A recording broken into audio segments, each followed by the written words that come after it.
अमरावतीतील महर्षी public स्कूलची मान्यता रद्द करण्याचा प्रस्ताव आदिवासी अप्पर आयुक्त संदीप गोलाईत यांनी आदिवासी आयुक्तांकडे पाठवला आहे। विद्यार्थी राजेश बेटेकरचा मृत्यू प्रकरणातील चौकशीत शाळा संचालकांना खोटी माहिती दिल्याचं समोर आलं। तसंच आदिवासी विद्यार्थ्यांसोबत भेदभाव होत असल्याचा ठपकाही चौकशीत ठेवण्यात आला आहे।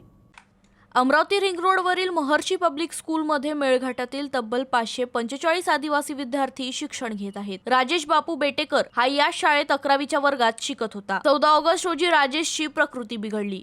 त्यानं आपल्या भावाला फोन करून प्रकृतीची माहिती दिली। तसंच शाळेच्या अधीक्षकांनाही याबाबत सांगितलं, मात्र त्याच्यावर वेळीच उपचार करण्यात आला नसल्याचा ठपका ठेवण्यात आला।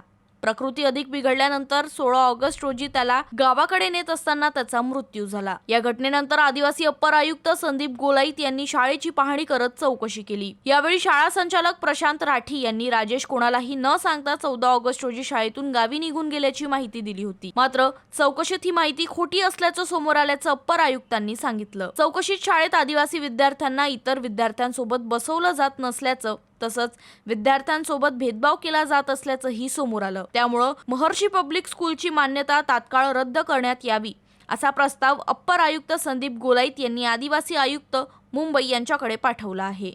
आता या प्रस्तावावर आदिवासी आयुक्तांकडून काय निर्णय घेतला जाईल याकडे आता साऱ्यांचे लक्ष लागले आहे।